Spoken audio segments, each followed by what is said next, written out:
आज के इस अध्याय में हम क्लास 8 के मैथ का एक्सरसाइज नंबर 3.3 को समझेंगे, जो कि बिहार बोर्ड से है। दिया हुआ है दिए गए दोनों घनों को जोड़कर एक घनाभ बनाया गया है। तो घनाभ के संपूर्ण पृष्ठ का क्षेत्रफल ज्ञात करना है। यहाँ पे दो घनाभ है, एक ये है एक ये, और इन दोनों को जोड़कर घनाभ बना दिया गया है और पूछा गया है घनाभ का संपूर्ण पृष्ठ क्षेत्रफल क्या होगा। इसमें पहले लिखेंगे हम हल। हल में हमें क्या मिल रहा है, सबसे पहले लंबाई। देखिए ये जो है यहाँ से लेकर यहाँ तक और यहाँ से लेकर 8 इधर है 8 इधर है, इन दोनों के आपस में मिला देंगे 8 सेंटीमीटर इधर और यहीं से फिर से 8 सेंटीमीटर इधर मिला दिए तो 8 और 8 प्लस 8 कितना हो जाएगा, 16 जाएगा। तो लंबाई हमारा कितना हो जाएगा, 16 सेंटीमीटर। चौड़ाई जितना है उतना ही रहेगा, ऊंचाई जितना है उतना ही रहेगा। तो बी बराबर जो है हमारा 8 हो जाएगा, 8 सेंटीमीटर, और एच जो है हमारा 8 सेंटीमीटर ही होगा। अब ये है कि घनाभ का लिखेंगे, नाभ का संपूर्ण पृष्ठ क्षेत्रफल बराबर क्या होता है, 2 into L B plus B H plus H L. देखिए यहाँ पर इसका मतलब है एल मतलब लंबाई हो जाता है, और बी मतलब हो जाता है चौड़ाई, और एच मतलब हो जाता है ऊंचाई। ठीक, इस मतलब क्या हो जाता है, ऊंचाई चौड़ाई, ये सब याद रखेंगे। तो हमें कुछ करना नहीं है, यहाँ पे क्या करेंगे, जैसे कि तैसे हम रख देंगे, 2 रखेंगे यहाँ पर, और देखेंगे एल बराबर कितना है 16, यहाँ पर 16 लिख देंगे, 16 इंटू तो क्या है बी का मान कितना है 8, यहाँ पे 8 रख देंगे, प्लस 8 गुणे एच कितना है 8 है रख देंगे, प्लस एच कितना है 8 आप गुणे में रख देंगे हमारा 16, एल कितना है 16, और इसको गुणा करेंगे। 16 है 128 प्लस 8 28 64 प्लस 2016 है 128। अब जोड़ेंगे तो आ जाएगा हमारा 320, कितना आ जाएगा 300, फिर जोड़ लें 320 आ गया। अब इसका इसमें गुणा कर देंगे तो हो जाएगा 640, कितना आ जाएगा 640 पंची है, यहाँ पे सेंटीमीटर सेंटीमीटर में है तो हम इसको कैसे में लिखेंगे, वर्ग सेंटीमीटर हो जाएगा हमारा आंसर। ठीक है, अब चलते हैं हम अब दूसरे सवाल पे, एक बार समझा लें। इन दोनों को एक में जोड़ेंगे, एक में जोड़ देंगे तो ये कितना हो जाएगा 16 सेंटीमीटर। इसका लंबाई कितना हो जाएगा 16 सेंटीमीटर, ऊंचाई जो है उतना ही रहेगा, चौड़ाई जितना है उतना ही रहेगा, इसमें कोई लेकिन बदलेगा क्या चीज़, लंबाई। कब, जब इन दोनों को आपस में हम जोड़ेंगे। तो यहाँ पे दिया है, लिखेंगे हल। हल में 16 सेंटीमीटर क्या हो जाएगा हमारा लंबाई, चौड़ाई 8 सेंटीमीटर हो जाएगा, और एच जो है हमारा 8 सेंटीमीटर हो जाएगा। घनाभ का संपूर्ण पृष्ठ क्षेत्रफल बराबर होता है 2 into L B plus B H plus H L होता है। तो 2 का 2 रखेंगे इंटू एल बराबर 16 है तो 16 रख देंगे, गुणे 8 रखेंगे, प्लस 8 गुणे 8 रखेंगे, प्लस 8 गुणे 16 रख देंगे। अब 8 और 16 का गुणा करेंगे तो 128 हो जाएगा, 8 का गुणा करेंगे तो 64 हो जाएगा, 16 और 8 का गुणा करेंगे तो फिर से कितना आ जाएगा 128 हो जाएगा। अब दोनों का गुणा, इन दोनों को गुणा करने के बाद जोड़ देंगे, जोड़ेंगे तो आ जाएगा 320। 320 में जब गुणा करेंगे 2 से तो आ जाएगा हमारा 240। ये घनाभ का सूत्र होता है, याद रखिएगा आप, ये घनाभ का सूत्र होता है कौन सा, संपूर्ण पृष्ठ क्षेत्रफल होता है, इसको याद रखेंगे आप। और हम दूसरे सवाल पे चलते हैं। दूसरा सवाल कह रहा है एक घन की एक भुजा 12 सेंटीमीटर है तो घन का संपूर्ण पृष्ठ क्षेत्रफल क्या होगा। फिर से एक बार, दिया हुआ एक घन की एक भुजा 12 सेंटीमीटर है तो घन का संपूर्ण पृष्ठ क्षेत्रफल क्या होगा। तो हम लिखेंगे यहाँ पे हल।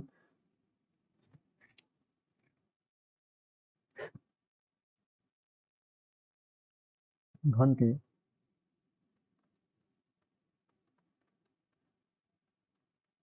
भुजा यानी कि ई बराबर 12 सेंटीमीटर, सॉरी 12 सेंटीमीटर है, दिया हुआ है। तो इसलिए हम ये भी जानते हैं कि घन का संपूर्ण पृष्ठीय क्षेत्रफल बराबर क्या होता है 6 गुणे भुजा स्क्वायर। कहीं कहीं आप लोग देखिएगा, कहीं कहीं ऐसे भी लिखा रहता है 6l²। तो एल जो है और ए जो है भुजा के ही हिसाब से इसको लिया जाता है। एल माने ए माने भुजा होता है, इसका मतलब ही भुजा ही है। तो कहीं कहीं ऐसे भी लिखा रहता है कि 6 × भुजा स्क्वायर। तो कहीं भी ऐसे लिखा रहा है तो तीनों का मतलब एक ही होता है, ठीक है। जिसमें कोई घबराने की बात नहीं है, नया मत समझ लीजिएगा। कहीं भी देखिएगा तो कहीं ऐसा लिखा रहेगा, कहीं ऐसा लिखा रहेगा, कहीं ऐसा लिखा रहेगा। तो घबराइएगा मत कि आप ऐसे बताए हैं, ऐसे बताए हैं, ऐसे होता है, नहीं। सब जगह एक ही जैसे होता है, देख लीजिएगा। इन सभी का मतलब क्या है, एक ही है। तो अब इसका क्या करेंगे, लिखेंगे 6 × कितना 12 है, एक भुजा 12 है, हम लिख देंगे 12 का स्क्वायर, यानी 6 × 12 का स्क्वायर कर देंगे तो कितना आ जाएगा 144। 144 में 6 से गुना कर देंगे तो 24, 126, 6 एक 6, 6 2 8, 864 क्या चीज़, वर्ग सेंटीमीटर। आंसर हो जाएगा हमारा,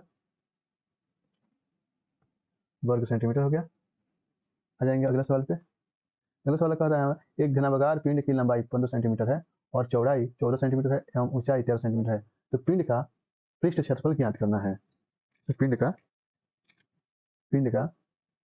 क्या ज्ञात करना है, तो पहले लिख लेंगे कि हल, किसी भी सवाल को किससे शुरू करेंगे, हल से।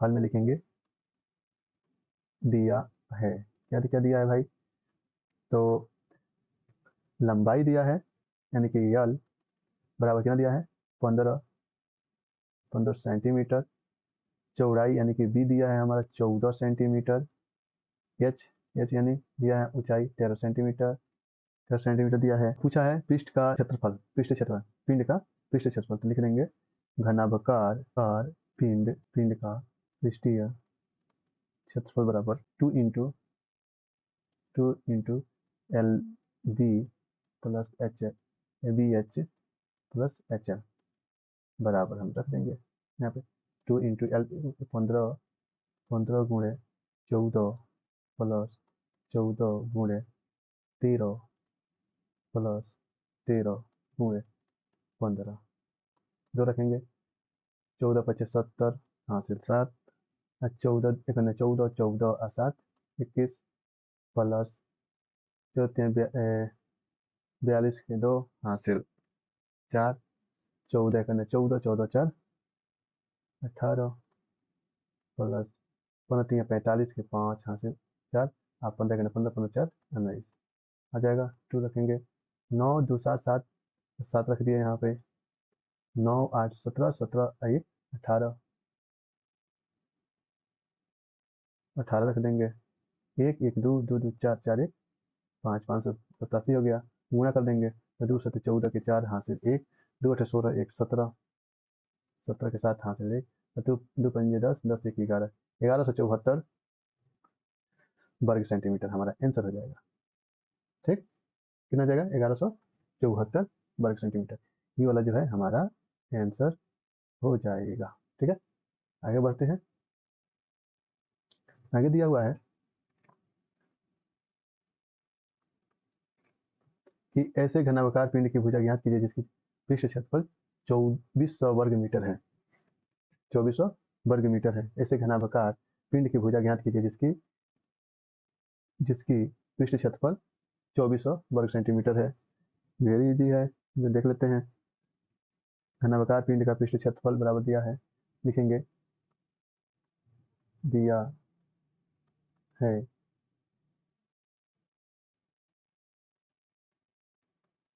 का पिंड की पृष्ठीय क्षेत्रफल बराबर 24 वर्ग मीटर दिया हुआ है। तो पृष्ठीय क्षेत्रफल कितना होता है 6a, कितना होता है 6a स्क्वायर होता है। 6a स्क्वायर बराबर 2400 वर्ग सेंटीमीटर, सॉरी वर्ग मीटर है। तो ए स्क्वायर इक्वल हो जाएगा 6/4, यानी कि ए स्क्वायर इक्वल हो जाएगा 400 400 आ गया। तो जब ए का मान निकालेंगे तो ए हो जाएगा रूट में, तो रूट में हो गया तो लिख देंगे ए बराबर 400 का वर्गमूल निकालेंगे तो आ जाएगा 20। तो भुजा कितना है 20 मीटर, ये हो जाएगा हमारा आंसर। अगला सवाल देख लेते हैं। अगला सवाल दिया है, एक घनाभगार साबुन की लंबाई 6 सेंटीमीटर, चौड़ाई 5 सेंटीमीटर एवं संपूर्ण पृष्ठ का क्षेत्रफल 148 वर्ग सेंटीमीटर है, तो उसकी ऊंचाई ज्ञात करें। बहुत आसान है, इसको सॉल्व करते हैं। लिखेंगे हल। इसमें दिया है लंबाई, लिखेंगे कार साबुन की लंबाई, यानी कि यल इक्वल टू यल बराबर, लिख लेंगे यल बराबर 6 सेंटीमीटर, चौड़ाई 5 सेंटीमीटर, ऊंचाई हमें नहीं मालूम। संपूर्ण पृष्ठीय क्षेत्रफल, संपूर्ण पृष्ठीय क्षेत्रफल बराबर 148 वर्ग सेंटीमीटर दिया हुआ है। तो हम जानते हैं, हम क्या जानते हैं भाई? तो लिखेंगे हम जानते हैं कि घनाभ का संपूर्ण पृष्ठीय क्षेत्रफल बराबर 2 into L B plus H L अरे B H plus L H होता है। इसे ये सूत्र है, नहीं ना होता है, ये सूत्र वह है। तो जब इतना हमें मालूम है तो हम लिख देंगे तो लिखेंगे 2 इंटू एल भी है तो 6 लिखेंगे और गुणे में बी लिखेंगे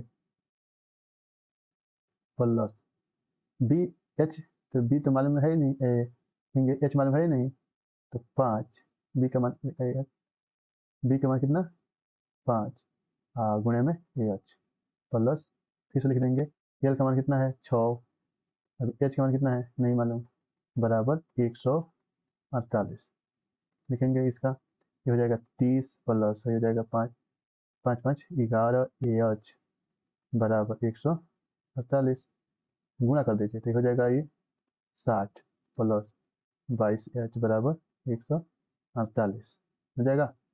अरे यहाँ पे लिख देंगे इतना हो गया तो इसके बराबर लिखेंगे कि 22 एच बराबर,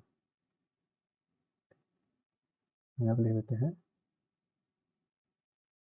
22 एच बराबर 148 माइनस 60, तो इतना हो जाएगा। तो 22 एच बराबर लिखेंगे हो जाएगा 8, हो जाएगा 88, और एच बराबर लिखेंगे 88 बट्टे में 22, तो 22 चौक 88 होता है, तो एच बराबर कितना हो जाएगा 4 सेंटीमीटर। तो ये हो जाएगा हमारा आंसर। समझे? Very good. चलिए आगे बढ़ते हैं दूसरे सवाल की तरफ। अब दिया है एक घनाभकार लकड़ी के टुकड़े के एक किनारे की लंबाई, एक किनारे की लंबाई 10 सेंटीमीटर है, उसमें से 3 सेंटीमीटर गुणे 2 सेंटीमीटर गुणे 1 सेंटीमीटर का आकार का घनाभ का कोने से काट कर निकाल दिया जाता है, तो शेष क्षेत्रफल कितना होगा? तो अब जैसे कि मान लीजिए कि यही है और यहाँ से हम निकाल रहे हैं कितना, देखिए यहाँ पे इतना हम इतना निकाल लिए, ध्यान से इतना हम बाहर निकाल लिए, इस पर कितना फर्क पड़ेगा, कितना इसका क्षेत्रफल होगा? कुछ नहीं। हाँ, लिख देंगे हॉल में ये अपरिवर्तित रहेगा। क्या रहेगा? लिख देंगे शेष का क्षेत्रफल अपरिवर्तित रहेगा। समझे? ये इतना उत्तर हो जाएगा। आगे तक चलते हैं। एक बेलन की ऊंचाई 25 सेंटीमीटर है। कितना सेंटीमीटर है? 25 सेंटीमीटर है और आधार का क्षेत्रफल 154 वर्ग सेंटीमीटर है, तो बेलन के वक्र क्षेत्रफल ज्ञात करें। तो देख लेते हैं। वही हो गया आपका बेलन, ठीक है। और अब देखिए यहाँ बनाना नहीं आ रहा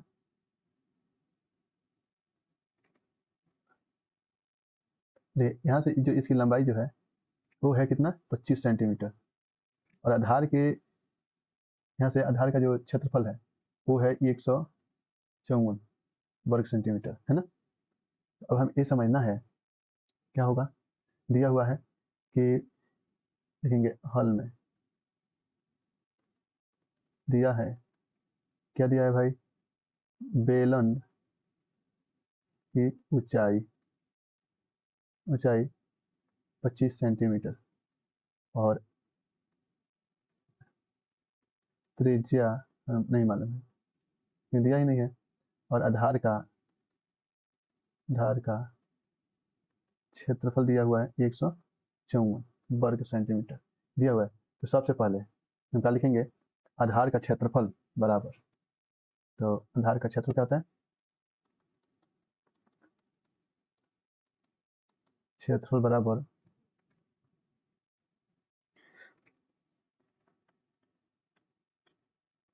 होता है पाई आर, लिखेंगे ओ पाई, गलती हो गया, पाई आर स्क्वायर बराबर 154 दिया हुआ है, यानी कि पाई का मान कितना होता है 22/7 गुणे आर तो है दिया ही नहीं है, आर का स्क्वायर बराबर 154, तो इधर लिखेंगे आर का स्क्वायर, तो है 7 जो है ना इधर चला जाएगा, 154 गुणे 7 का बट्टा 22, तो इसको कटाएंगे तो कट जाएगा 7 में, तो आर बराबर लिख देंगे, नहीं आर स्क्वायर इक्वल हो जाएगा 49, तो आर बराबर हो जाएगा अंडर रूट 49, तो आर बराबर लिख लेंगे, इसका 49 का वर्गमूल कितना आ जाएगा 7 सेंटीमीटर।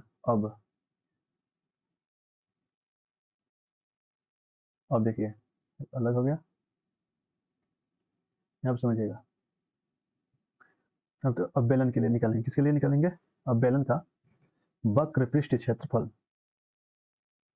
बेलन का वक्र पृष्ठ क्षेत्रफल लिखेंगे। अब बेलन का वक्र पृष्ठीय क्षेत्रफल बराबर कितना होता है 2 पाई आर एच, ये सूत्र है,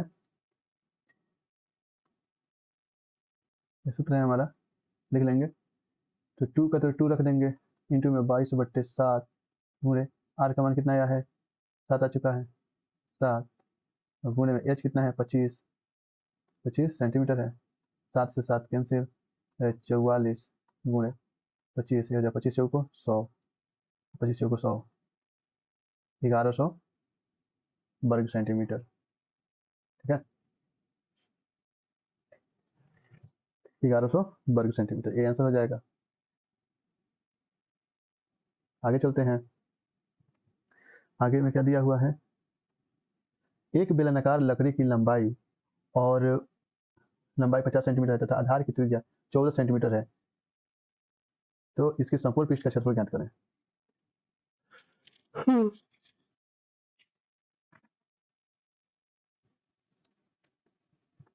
लिखेंगे बेलनाकार लकड़ी की लंबाई, यानी कि लिख देंगे हल में दिया है, तो क्या दिया है, बेलनाकार लकड़ी की लंबाई यानी कि यल बराबर 50 सेंटीमीटर, यहाँ पे बेलनाकार ना है तो यल मतलब नहीं, यहाँ पे एच होगा, एच बराबर कितना हो गया 50 सेंटीमीटर हो गया, और आर बराबर हो गया आपका 14 सेंटीमीटर, तो संपूर्ण पृष्ठ का क्षेत्रफल ज्ञात करें। तो अब देखिए बेलन लिखेंगे, बेलनाकार लकड़ी का संपूर्ण पृष्ठीय क्षेत्रफल बराबर होता है 2 pi R into R plus H, होता है, सूत्र है, हम यही तो रख देंगे यहाँ पे, 2 गुणे 22/7 गुणे आर का मान कितना है 14 सेंटीमीटर है, 14 रख देंगे, गुणे में 14 प्लस एच यानी कि 50 रख देंगे, ठीक है, तो इसको कटा देंगे, कैसे हो जाएगा दो बार में, यह जाएगा 88 गुणे 64 होगा, तो जब इस दोनों का गुणा करेंगे तो हमें कितना प्राप्त होगा तो देख लेते हैं। तो हमें पर प्राप्त होगा 50 32 वर्ग सेंटीमीटर। ये हो जाएगा हमारा आंसर। ठीक है भैया, आगे चलते हैं। आगे देख लेते हैं हमारा सवाल क्या है। आगे जो सवाल है बहुत मजेदार सवाल दिया हुआ है, इसको समझते हैं। अब देखिए, ये सवाल दिया है कि यदि आपको इन आकृतियों को यदि आपको इन आकृतियों को कागज से पूरा पूरा ढांकना हो तो कम से कम कितने कागज की आवश्यकता होगी। देखिए कितना मजेदार सवाल है ये। हम लोग बिहार में ढकना जो है इसको हम लोग ढापना बोलते हैं। उठा देना। मान लीजिए कि ये ट्रंक है, ठीक ना, ये कोई ट्रंक है अनाज रखने वाला, और उसको कवर करने के लिए बताया जा रहा है कितना कागज यानी कि तिरपाल की आवश्यकता पड़ेगा। तो सिंपल सी बात है, इसका क्षेत्रफल एक बार निकालेंगे, इसका एक बार क्षेत्रफल कौन सा संपूर्ण पृष्ठ क्षेत्रफल निकालेंगे, और दोनों को क्या कर लेंगे, ऐड कर देंगे। तो जो ऐड कर लेंगे ये हो जाएगा हमारा। ये सवाल आप खुद बना के हमको कमेंट में बताइएगा। ठीक है, ये बहुत आसान है सवाल। इसको क्या करेंगे, पहले इसका क्षेत्रफल निकालेंगे, संपूर्ण पृष्ठ क्षेत्रफल दिया है, ये हो जाएगा। देखिए बेलन के लिख लेंगे, बेलन के लिए, किसके लिए, सर्वप्रथम बेलन के लिए। इसमें एच कितना है 15 सेंटीमीटर, और आर कितना है भाई 7 सेंटीमीटर। सब नहीं लगा लीजिएगा, बहुत आसान सवाल है, ये आप लगा लीजिएगा। बेलन का संपूर्ण पृष्ठ क्षेत्रफल कितना होता है, लिख लेंगे संपूर्ण पृष्ठीय क्षेत्रफल बराबर हो जाता है 2 pi R into R plus H होता है। इस पर आप लगा लीजिएगा। उसी प्रकार अब यहाँ पे आ जाते हैं घन के लिए। किसके लिए, घनाभ का संपूर्ण पृष्ठीय क्षेत्रफल कितना होता है, इसका भी दिया हुआ है। लंबाई चौड़ाई और ऊंचाई दे दिया है, यानी कि एल दे दिया है, बी दे दिया है, एच दे दिया है। आप इसे निकाल लीजिएगा। बहुत आसान, या सूत्र आप जानते हैं, 2 into L plus B H plus H L plus H होता है। हाँ वही 2 इंटू लिख देते हैं हम, संपूर्ण पृष्ठीय क्षेत्रफल कितना है 2 इंटू एल एच एल। इस सूत्र होता है, इस पर आप लगाइएगा। बड़ी मजेदार सवाल है, आप खुद बनाने की कोशिश कीजिएगा। आगे चलते हैं। 10वां सवाल जो दिया हुआ है बहुत मस्त सवाल है, इसको हम लोग थोड़ा सा सॉल्व करते हैं। थोड़ा का पूरा सॉल्व करेंगे हम लोग। तो दिया है कि एक भवन में 20 बेलनाकार खंभे लगे हैं, 20 बेलनाकार खंभे लगे हैं, जिसकी ऊंचाई 4 मीटर है। जिसकी ऊंचाई कितनी है, 4 मीटर है, तथा त्रिज्या 14 सेंटीमीटर है। तो देखिए यहाँ पे मेजर डिफरेंट क्या है, मीटर और सेंटीमीटर। इतना में ही आपका आंसर क्या हो सकता है, गलत हो सकता है। इसके लिए हमें इसको क्या करना पड़ेगा, मीटर में कन्वर्ट करना पड़ेगा। तो इसके लिए क्या लिखेंगे, 14/100 लिख देंगे। ये मीटर में कन्वर्ट होगा, यानी कि हो जाएगा 0.14 मीटर हो जाएगा। ठीक है, इतना समझ में आ रहा है। तो चलिए लिख देंगे हल। और दिया है, क्या दिया है भाई, बेलनाकार खंभे की ऊंचाई, बेलनाकार खंभे की ऊंचाई बराबर कितना है, 4 मीटर, और त्रिज्या यानी कि त्रिज्या दिया हुआ है 0.14 मीटर दे दिया है। तो अब हम क्या करेंगे, इसको सूत्र लगाएंगे। कौन सा सूत्र लगाएंगे, वक्र पृष्ठ क्षेत्रफल लिखेंगे। बेलन का वक्र क्षेत्रफल बराबर कितना हो जाएगा, 2 पाई आर, यह छोटा है तो लिख देंगे 2 गुणे 22/7 गुणे आर का मान कितना है 0.14 गुणे एच का मान कितना है 4। ठीक, अब देखिए यहाँ 2 गुणे 22, अब देखिए ये जो है ना इसको कटाएंगे तो हो जाएगा 0.02 हो गया, और गुणे 0.08 बराबर हमें मिल जाएगा, कितना मिलेगा, गुणा करेंगे तो हमें मिलेगा 3.52 मीटर, ठीक ना, वर्ग मीटर ये निकल गया। अब लिखेंगे